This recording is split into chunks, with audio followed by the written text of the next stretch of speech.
다시 위기설이 돌고 있습니다. 이 위기의 중심에 서 있는 이 부동산 PF 문제는 이미 이 언발의 오줌 누기로는 버티기 어려운 상황까지 왔다는 분석이 나오고 있습니다. 이 총선 전국까지 마무리되면서 이 본격적인 구조조정이 시작될 것이란 전망이 나오고 있습니다. 자세히 들여다보겠습니다. 인하대학교 이민환 경영대학원장 모셨습니다. 네, 원장님 안녕하십니까? 안녕하십니까? 네, 먼저 이 부동산 PF발 위기가 사실 상당히 오랫동안 지속이 되고 있는데 뭐 예. 정책 자금이나 또 만기를 연장하면서 일단 이 폭탄이 터지는 걸 최대한 미루긴 했는데 이제 네. 좀 한계가 온 것 같습니다.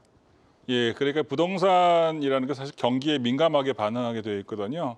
그래서 지금 이제 저금리기 부동산 가격이 상승하면서 이제 2020년도에 약 952조였던 이제 PF 대출 잔액이 2023년 말에는 약 1,356억 6조 원까지 증가했습니다. 네. 그래서 워낙 이제 여러분들 요즘은 이제 PF 대출이 워낙 언론에 많이 다루기 때문에 잘 알고 계시겠지만 기본적으로 장내 현금으로 캐시플로우로 인해서 대출이 이루어지는 그런 구조거든요. 네. 그래서 이제 부동산 경기가 회복이 안 되고 장내에 이제 캐시플로우가 들어오지 않는다고 하면 사실은 앞으로도 계속 어려워질 수밖에 없는 상황입니다. 이제 지금 현재 그런 상황들이 작년부터 지속되어 왔고요. 그래서 금융기관들이 자금 회수가 어렵게 되면서 그 결과 이제 연체율 같은 경우에 2021년에 0.37%였습니다. 근데 작년 말에 2.7%까지 상승했습니다. 그러니까 이제 근본적인 문제는 이제 우리나라 나중에 말씀을 드리겠지만 우리나라 부동산 PF 대출의 구조가 시행사가 이 위험을 전혀 떠안지 않는 그런 구조가 되어 있습니다. 이제 다른 네. 나라 같은 경우에는 이제 시행사가 이제 자본을 가지고 그다음에 투자자로부터 자금을 조달해서 이제 어떤 프로젝트를 일으키는 그런 구조인데 우리나라 같은 경우에는 그게 아니라 이제 이 시공사들의 보증에 의존하고 있습니다. 그래서 만약 부동산 경기가 안 좋아서 분양이 잘 안 되다 지금 이제 문제가 되고 있는 뭐 상업용 부동산이라든가 아니면 지식산업센터 이런 데들이 이제 분양이 안 되게 되면 그 리스크를 전부 다 시공사들이 떠안게 되고요. 그 시공사들이 부실이 되게 되면 결국 이제 금융회사의 연체율이 올라가는 그런 구조로 되어 있습니다. 근데 올해 이제 이 문제가 쉽게 해결되기 어렵다고 생각하는 게 뭐냐면 IMF가 이제 엊그제 세계 경제 올 성장 전망을 발표했습니다. 이제 원래는 2.6%였는데 2.7%로 이제 0.1% 포인트 인상을 했고요. 다만 우리나라는 2.3%입니다. 그건 이제 동일한 수준으로 경제 전망을 유지했는데요. 그러니까 이제 다른 나라나 아니면 이제 국제국에서 보기에도 우리나라 경제가 단시일 내에 회복되기 어렵다. 그런 생각을 하고 있습니다. 그래서 이러한 부동산 문제라는 것들이 아까 말씀드린 대로 경기와 밀접하게 관계가 있기 때문에 쉽게 해결되기는 좀 어렵지 않나 그런 생각이 듭니다. 네. 이 정부가 곧 이 부동산 PF 정상화 방안을 내놓을 예정인데 말씀하신 것처럼 여전히 부동산 경기 침체가 되고 있는데 네. 이게 해결이 가능한지도 궁금합니다. 또 특히 이제 제2금융권 얘기를 들어보면 네. 이미 시장에서 이 부동산 PF 재구조화 자체가 안 되고 있다고 하던데. 네, 그렇습니다. 기본적으로 이제 시장에서 거래가 되기 위해서는 이제 사는 사람들이 그 물건에 대한 제대로 된 정보들이 있어야 되는데요. 네. 지금 같은 상황에서는 이제 완전히 시장이 어떻게 말하면 이제 이 정보의 비대칭성이 워낙 큰 거죠. 그러니까 이 소위 말하는 이제 이 물건들이 제대로 된 물건인지 아닌지를 파악하기가 어려운 상황입니다. 그렇기 때문에 이제 어떻게 말하면 신용 경색들이 이제 발생이 되는 거고요. 네. 근데 그러한 근본적인 문제를 이제 해결하지 않으면 앞으로도 계속 이러한 위기들은 이제 반복될 것이라고 생각이 들고요.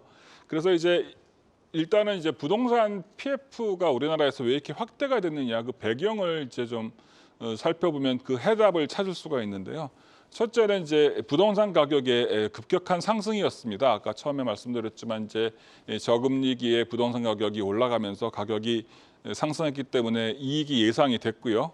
그다음에 두 번째는 이제 저금리 체제입니다. 이제 안정적으로 낮은 비용으로 자금을 조달할 수 있었기 때문에 이 시행사들이나 아니면 시공사들이 이러한 프로젝트를 할 수 있었고 또 하나는 이제 이 가격의 안정입니다. 물가의 안정입니다. 그러니까 지금 이제 재건축이나 재개발들이 사실 계속 이루어지지 않는 것들이 이제 이 공사비가 올라서 지금 계속 문제가 되지 않습니까? 네. 그동안은 이제 물가가 안정됐기 때문에 그런 리스크가 없었단 말입니다.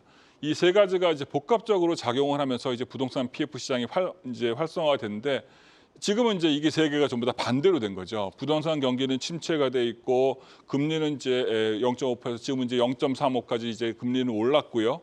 그다음에 또 건설 비용은 물가가 올라가기 때문에 계속 올라가는 상황입니다. 그래서 이러한 이제 이 기본적인 이제 부동산 시장의 어떤 이제 문제점들은 그대로 안고 있고, 보다도 이제 근본적인 문제 같은 경우에는 이제 지금까지는 이제 작년까지는 이제 이 건설사의 자금을 공급하는 방향으로 이제 정부의 지원들이 이루어져 있었습니다. 근데 이러한 이제 지원책들이 거의 효과를 발휘하지 못했거든요. 아까 네. 말씀드린 대로 이것들이 이제 문제가 있는 이제 PF인지 아니면 건전한 PF인지를 구분하지 못하는 상태에서 이제 돈을 지원하다 보니까 계속 이제 시중에 공급이 제대로 안 되는 거죠. 이제 네. 이 소위 말하는 이제 윤활유가 제대로 돌지 않는 것처럼 문제가 되니까 결국 이제 이것들을 이제는 분리해서 그 문제가 있는 데는 따로 끄집어내고 정리를 하고, 그다음에 이제 문제가 없는 데는 이제 이 자금을 공급하는 방향으로 정책을 바꾼 것 같습니다. 그것들은 이제 당연히 그렇게 해야 된다고 생각이 듭니다. 네, 이 가장 큰 걱정은 역시 이제 부동산 PF 부실이 이제 금융 시스템으로 전이되는 것일 텐데요. 네. 이 사실 뭐 예견된 위기가 벌어질 것까지는 않지만 이 본격적인 이 부동산 PF 구조 조정이 시작되면 네. 일부 뭐 출혈이 좀 불가피하지 않겠습니까? 근데 이제 저희가 이 부동산 PF에 대한 어떤 이제 문제들을 옛날에 과거에 한번 경험을 했는데요. 네. 이 저축은행 사태입니다. 이제 그 당시 지금 이제 금융위원회에서 나온 통계를 보면요. 그 2015년이 이제 2010년부터 2015년까지 연체율이 가장 높았던 시기에 금융기관들의 연체율을 평균해 보면 약 13.62%입니다. 그러니까 상당히 이제 높은 수준이죠. 근데 네. 지금 이제 2023년 말 지금 부동산 PF가 문제가 되는데 연체율이 2.7%입니다. 상당히 연체율이 낮은 상태입니다. 네. 예. 그다음에 이제 그걸 좀 이제 이 금융기관별로 보면요. 저축은행 같은 경우에는 이제 가장 높았던 시기가 2015년 말인데요. 36.58%였습니다. 근데 이제 작년 말 같은 경우에 13.73이고요. 지금 뭐 여러분들이 걱정하고 있는 저축은행 같은 경우에는 2013년 말에 연체율이 37.5%였습니다. 근데 이제 작년 말에 6.94%였거든요. 그러니까 이렇게 이제 연체율이 어떻게 보면 과거에 부동산 PF가 문제가 됐을 때에 비해서는 상당히 낮은 상태입니다. 아직까지는요. 네. 또 하나 이제 중요한 것들이 이제 이 BIS 비율인데요. BIS 비율 같은 경우에도 과거에 비해서 지금 이제 저축은행 같은 경우에도 아마 14.35%인가 그럴 겁니다. 지금요. 근데 이제 이 저축은행 사태가 일어났을 때가 뭐 5%대였거든요. 그때 2010년, 2011년 때가. 그때에 비해서는 거의 뭐 3배 정도 수준의 이제 이 지급 여력이랄까 이제 이 건전성이 확보되어 있는 상황입니다. 그래서 생각보다 이렇게 아직까지는 이제 현재 상태를 보면 그렇게 우려할 만한 수준은 아니다. 그런 것 이렇게 판단할 수 있다고 좀 봅니다. 네. 그런데 앞서 말씀하신 것처럼 이번 기회에 이 부동산 PF 대출 시장을 이 근본적으로 바꿔야 한다는 의견 상당합니다. 네. 이 사실상 뭐 시공사 보증에만 의존하는 이 구조, 좀 더 네. 책임감 있게 바꿔야 하지 않겠습니까? 네, 그렇죠. 이제 우리나라 같은 경우에는 기본적으로 아까 말씀드렸지만 이제 3자가 리스크를 이제 테이킹하는 게 아니라 시공사는 이제 리스크를 보증으로서 이제 떠안고요.